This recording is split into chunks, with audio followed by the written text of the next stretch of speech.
Schönen guten Morgen. Ja, herzlich willkommen. Einmal der Kaiser Maximilian. Er hatte jetzt im Jänner seinen 500. Todestag. Das ist sein Wappen. Dieses Gemälde zeigt den Maximilian in der Rüstung als letzten Ritter. Am 22. März wurde er in der Burg zu Wiener Neustadt geboren.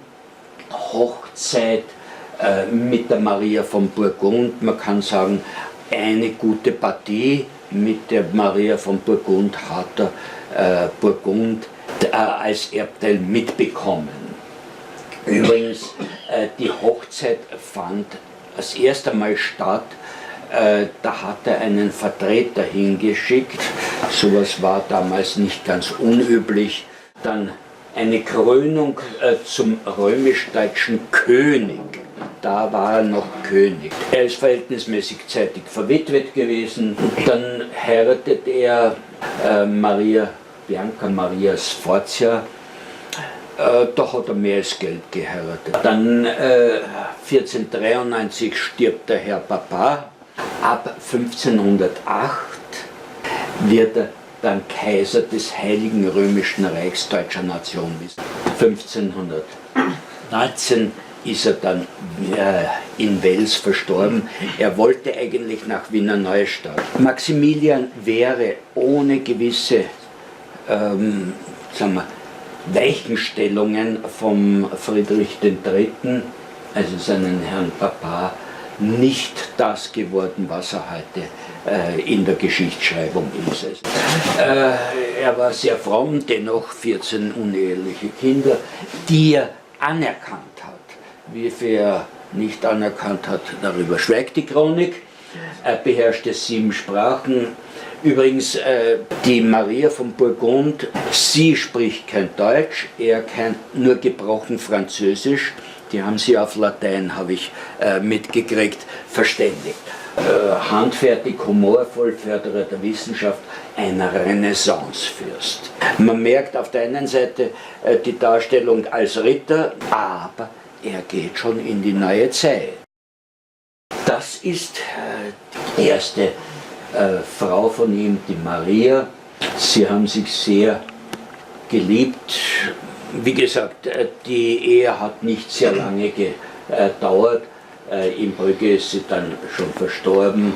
Aber sie hat immerhin den notwendigen Erben geboren, der allerdings dann nie Kaiser geworden ist, weil der ist vorher schon vor Maximilian schon verstorben. Maximilian hat es verstanden, aus seiner Zeit her entsprechend für die Nachkommenschaft bzw. für die Geschichtsschreibung entsprechendes zu liefern. Hier ist die ganze Familie und zu sehen, ein sehr oft verwendeter Wahlspruch: Kriege mögen andere führen, du glückliches Österreich heirate. Was Mars den anderen gibt, gibt die göttliche Venus. Ganz so war es nicht. Also er hat genug Kriege führen dürfen, müssen. Durch die Hochzeit, eben mit der Maria Burgund, ist Österreich das geworden, was es dann Jahrhunderte später, nämlich eine Großmacht. Der Herr Schwiegerpapa, Karl der Kühne, Vater von der Maria, das war sein Erbe, das der Maximilian erhalten hat. Niederlande, in etwa Belgien und natürlich Ostfrankreich. Ja, er war natürlich etwas, wo man sagen muss, für die Nachkommenschaft. Wir brauchen einen Heiligen. Da hat er eben sehr stark dazu gewirkt, dass Niederösterreich, das heißt, dass der Leopold heilig gesprochen wird und als Landespatron eingesetzt wird. Das Erbe von Burgund. Das musste er auch erkämpfen gegenüber, der französische König wollte ja nicht das unbedingt so hergeben. Der hat auch Erbansprüche gestellt. Ja, da haben wir noch einmal diese Teilung Burgunds. Vertrag von Pressburg. Aus diesem Vertrag kommt die Wiener Doppelhochzeit. Das heißt, Ferdinand und Maria von Österreich mit Anna und Ludwig von Ungarn. Maximilian hat die Weichen dafür schon gestellt, dass eine Maria Theresia Königin von Ungarn werden konnte. Er wollte eine Reichsreform. Und zwar war das Schema. Ganz durchgedrungen ist er nicht. Eines war ihm natürlich auch wichtig, repräsentieren. Ja, das goldene Dach.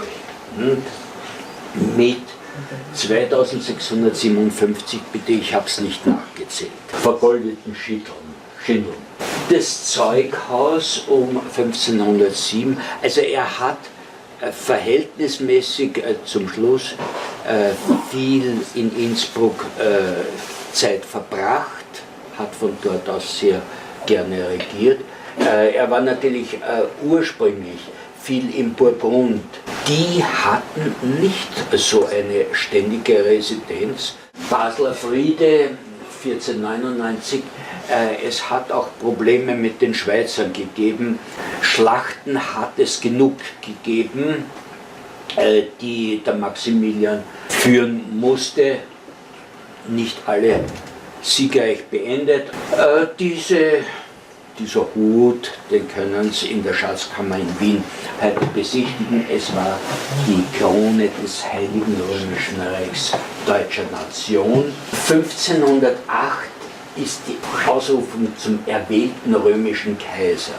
Ja, dieser Krieg von Venedig, Weißkönig, eine Dokumentation über seine Jugend und natürlich Albrecht Dürer war sein Hofkünstler. Eine Ehrenpforte, hier ist der Kaiser in seinem Prunkwagen. Teurer Dank ist auch eine Geschichte aus seinem Leben. Ein ganz wichtiges, und ich muss sagen, das war eigentlich für mich der Ausgangspunkt für diese ganze Dokumentation, ist dieses Grabmal in Innsbruck in der Hofkirche. Er wollte an und für sich selbst dieses Grabmal, dass das errichtet wird. Das ist der leere Sarkophag, das heißt, da ist nichts drinnen. In diesen Kenotaph eingelassen sind 24 Tafeln aus Marmor mit Darstellungen aus seinem Leben. Die schwarzen Mander, also das ist eine Darstellung vom König Artus, Größenordnung 211 cm, der gute Artus, 2 bis 3 Tonnen haben die Figuren, also das ist nicht so, dass ich es unter den Arm nehmen kann. 500 Gulden hat man dafür bezahlt seinerzeit. Vergoldete Statuen, die Vergoldung ist dann nicht ganz ausgegangen, es sind auch nicht 40 geworden. Tatsächlich ausgeführt sind nur 28. Das ist zum Beispiel der Rudolf von Habsburg, Rudolf I. Dann den Chlodwig haben wir da. Maximilian hat immens viel Schulden. Es war natürlich der feudale Lebensstil, es waren die Kriege und er hatte einen guten Finanzier, den Herrn Fugger. Dort liegt Maximilian heute wirklich, in der St. Georgs Kathedrale in Wiener Neustadt. Danke für die Aufmerksamkeit.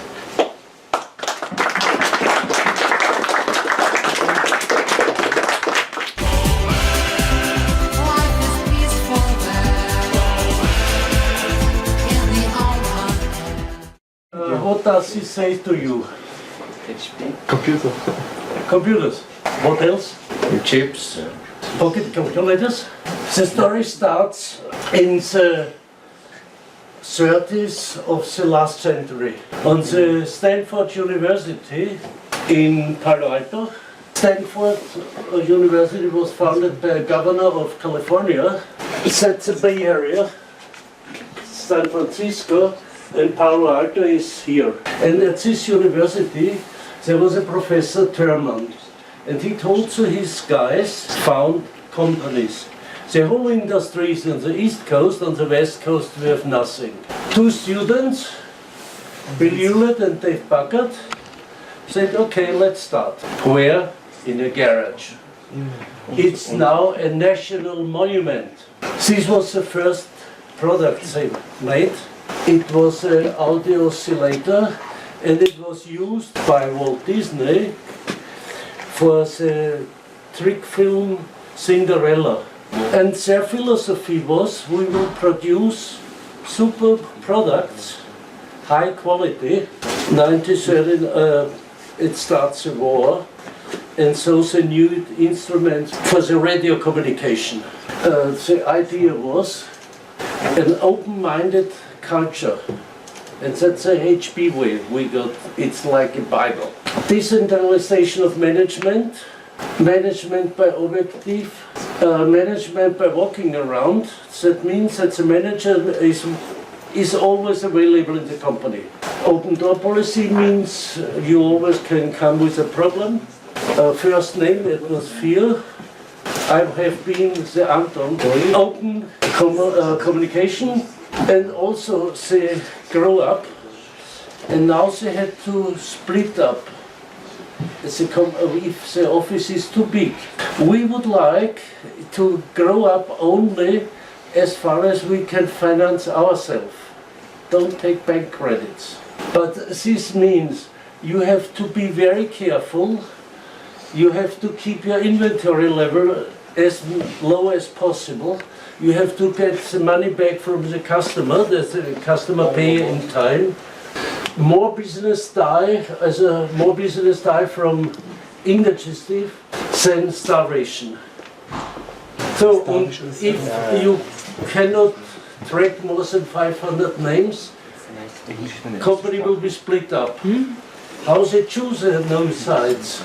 A good university, close to the airport, good skilled workers, strong environmental standards, attractive place to live.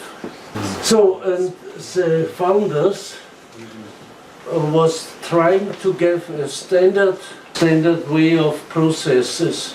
One was anyone could try out a new approach. So if you have a new idea, you could broadcast. And there is one corporate department in the high quarter which codifies procedures, check methods, and define guidelines. But it was very difficult to coordinate the research department at the various divisions. The point is, you have to coordinate for where the research is going, in which direction, to avoid that someone invents a wheel again.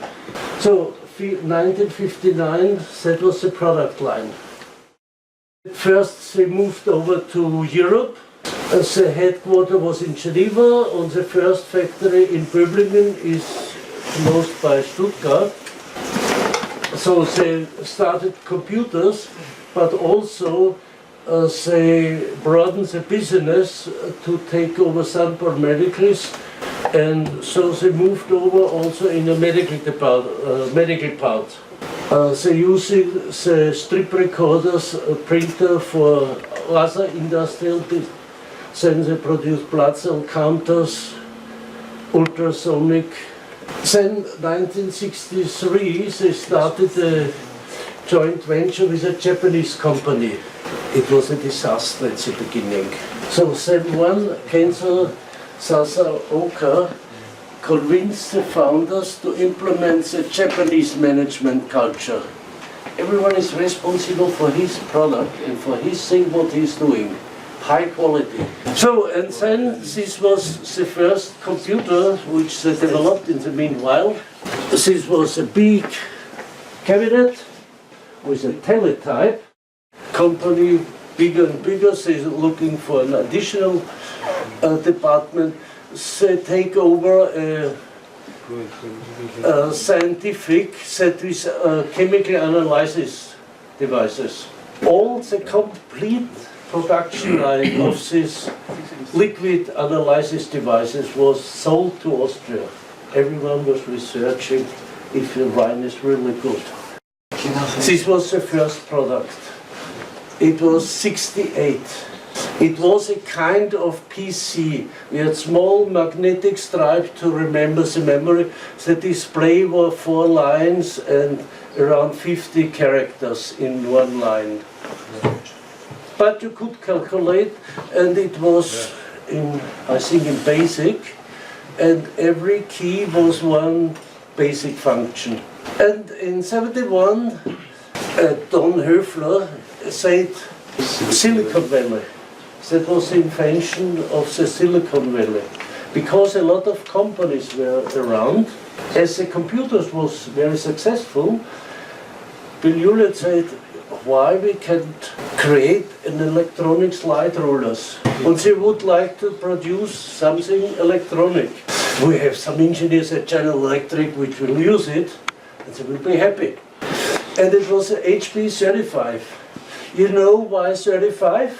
Because it has 35 keys.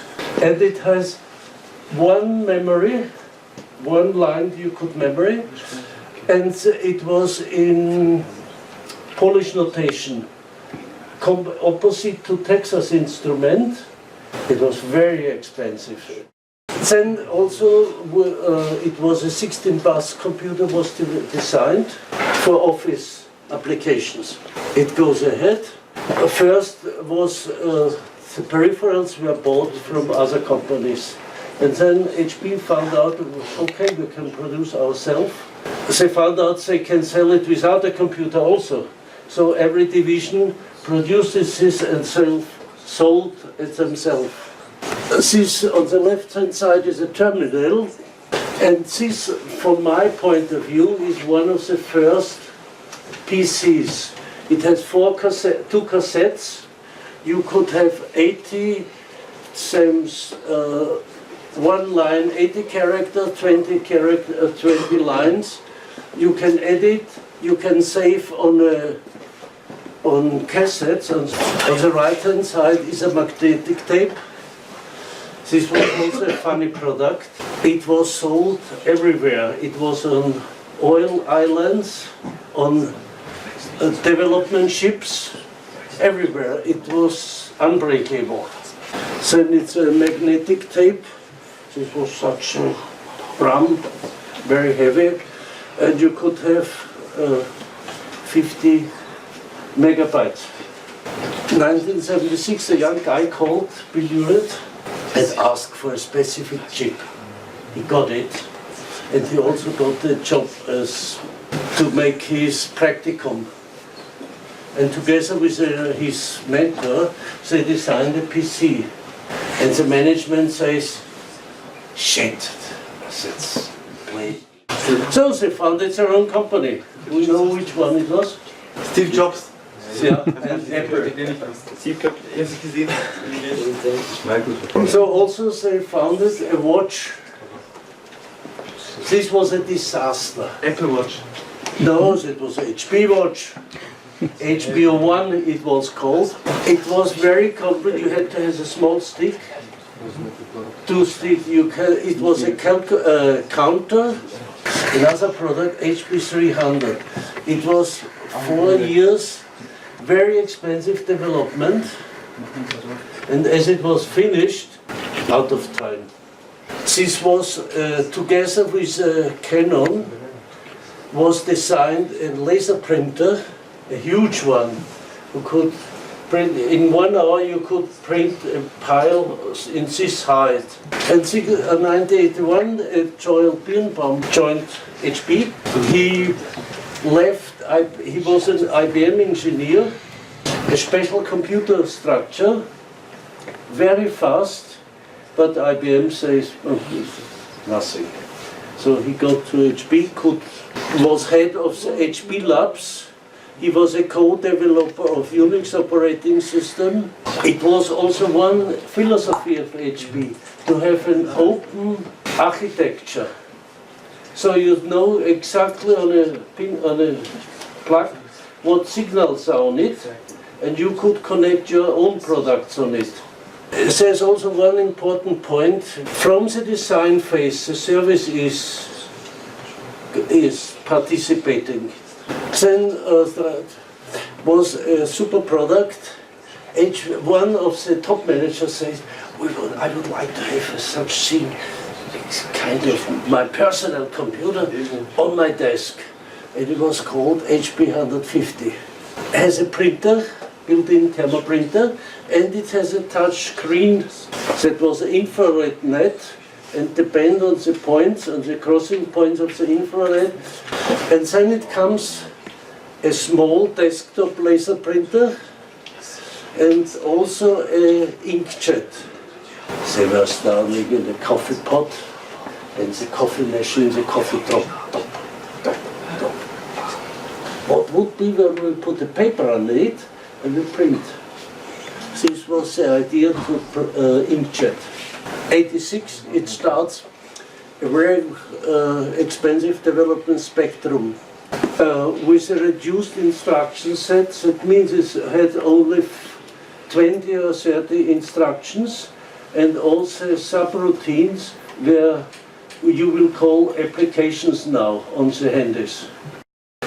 But the problem was you had a lot of customers around. How to cooperate, how they can use a new product. And the young guy, Magentimer, said we made migration centers. So they converted all the existing computer-based programs to the new model that it can work on it. So at the HP philosophy, young people right off the school, that's you in the future, are members of the team. The interaction between academy and business, university has new idea, and the industry proving ground for people which were willing to pay for it. And how it goes ahead, 2000, it was analytical, medical and instruments were put on site, called Agilent. 2003, the medical group was sold to Philips. Instruments, the basis of HP, was sold to Kaiser. 2003 was a merger with Compaq, which was a very big competitor, which includes Tech, Tandem, Philips Computer. And now I have some words to you from an old guy. Be friendly to everyone. It could be your next boss. So, dann, wenn ihr neue Ideen habt, also if you have a new idea, think about it. How you can improve it, how it can be done, and then go and say, this is a shit. I said it to my boss, we have to do something about spare parts. And I didn't know what I have said. I was for 10 years, I was logistics manager afterwards, only responsible for the spare parts. Very complicated. And I've called the university, called the professor at the logistics seminar. May I sit down to a seminar? Oh yes. As the guys realized that I'm from HP, I had 5 offers for practicum jobs. 2 we could get joined in, they have made their way in the company. That is what I want to say to you. Think before and then read. And if it's a good idea, your boss will accept it. And now I will tell you something. You are privileged to enjoy this school. Learn, ask. Nerve your teachers, but ask. And also I think it's very important when you learn languages. I think Arabic or Chinese will be